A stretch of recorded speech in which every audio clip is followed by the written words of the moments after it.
Here is the odds-on favorite to win every single award in the NFL this season. And disclaimer, I doubt any of these are going to come true. It seems like the odds makers get it wrong every single season. So I'll also reveal who will actually win the award this season. Starting with Defensive Player of the Year.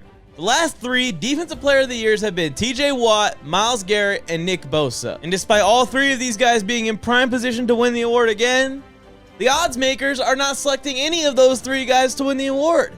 I guess it's Cowboys defensive lineman Micah Parsons' turn to win the award. Seems like each year this is an award that is super close and they just give it to a new guy. So I could see how the odds makers could be leaning towards Micah Parsons. But I don't know about the Dallas Cowboys this year. I don't have full faith that they're going to keep this train on the tracks with all the contract issues they're having behind the scenes. So my pick to win Defensive Player of the Year is definitely someone new, just like the odds makers selected. But I'm going with Lions edge rusher Aiden Hutchinson. I think we'll be in a perfect position to take a leap into elite edge rusher territory. What a steal they got with this pick at 2nd overall a few years ago. He should have went first, and he's just such a perfect fit in this Aaron Glenn defense. And the last three Offensive Player of the Year award winners were Justin Jefferson, Cooper Kupp, and Christian McCaffrey. But again, the odds makers have someone new winning this award.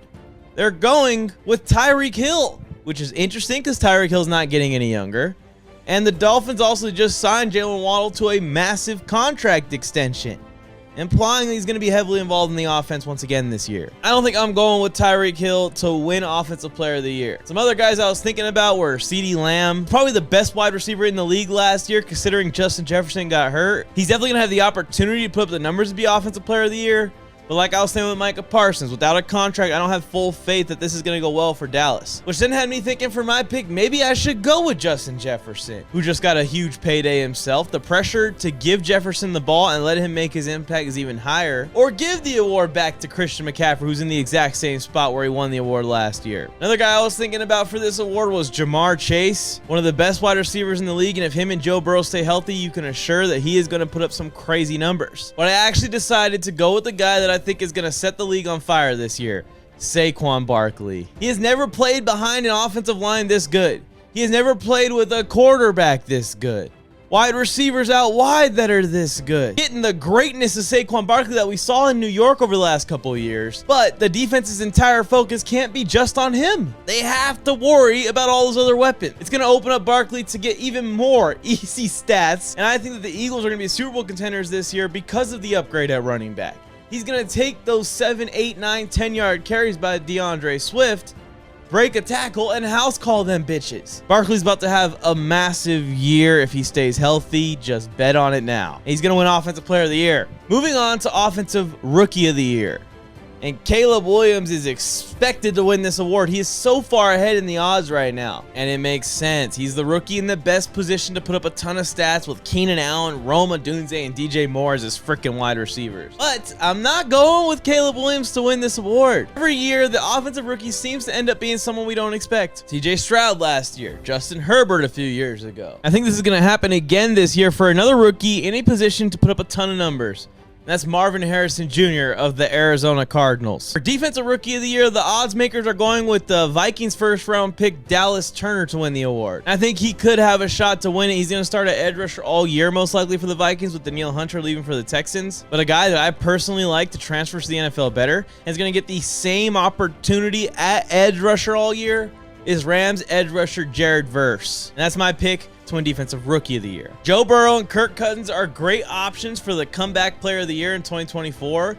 Joe Burrow obviously dealt with that wrist injury that held him out of a bunch of games last year. And then Kirk Cousins tore his Achilles. Burrow's in a spot where if he stays healthy, he still has Jamar Chase, T. Higgins in this offense.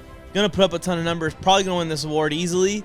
And Kirk Cousins is in a spot with Bijan Robinson, Kyle Pitts, Drake London around him. He puts up numbers. He could win this award very easily. But I'm not picking either one of these guys to win the award. And neither are the odds makers. This is the first pick where we agree Comeback Player of the Year winner will be Aaron Rodgers. Book it now. Brings me to Coach of the Year, and it's another spot where I agree with the odds makers. They have highlighted Jim Harbaugh as a likely candidate to win this award. And I completely agree with them. Currently, Jim Harbaugh leads the NFL in win percentage as a head coach. What he did with the 49ers was phenomenal. If he can get even a percentage of that with the Chargers, he's a shoo-in to win this award. All the Chargers need to do is make the playoffs. They only need to win their division for him to win this award, to go from a 5-win team to a playoff team just by hiring a coach and losing a bunch of star players, that would definitely earn this award. And I think that's exactly what's going to happen. No bias at all, by the way. I have no bias. Speaking of being completely unbiased, this brings me to the final award, MVP. And before I reveal who I have winning the award, I think you probably know who the odds makers have picked. One last reminder to like the video. It supports my channel so much, y'all. And subscribe to the channel if you haven't already. Turn on notifications so you can be here every time I post, which is every day. The odds makers have obviously picked Patrick Mahomes to win MVP. Like I was saying, the unbiased person that I am, I had to pick someone else. I was thinking about Lamar Jackson going back to back. I was thinking about maybe being different, picking a non-quarterback like Justin Jefferson to win the award. A lot of people are on CJ Stroud to win MVP this year. I don't think it's going to be Josh Allen. I picked to win MVP in the 2024 NFL season. Like I said, unbiased pick is Justin Herbert. Alright, before you start disliking the video and find me and burn my house down, I'm gonna end it there. Who do you think will win each award? Go ahead and drop a comment in the comment section below. I guess sooner rather than later, we'll all find out who wins every single award. Because the football season's coming, y'all, and sooner rather than later, the ball definitely won't lie. Bill Flames, I went Mike on the mic. With something brand new, one time for your mind. He gave you fair warning. Now it's time to smack him in the mouth with that raw sports talk from the town. Sweet chin music to your favorite sportscaster.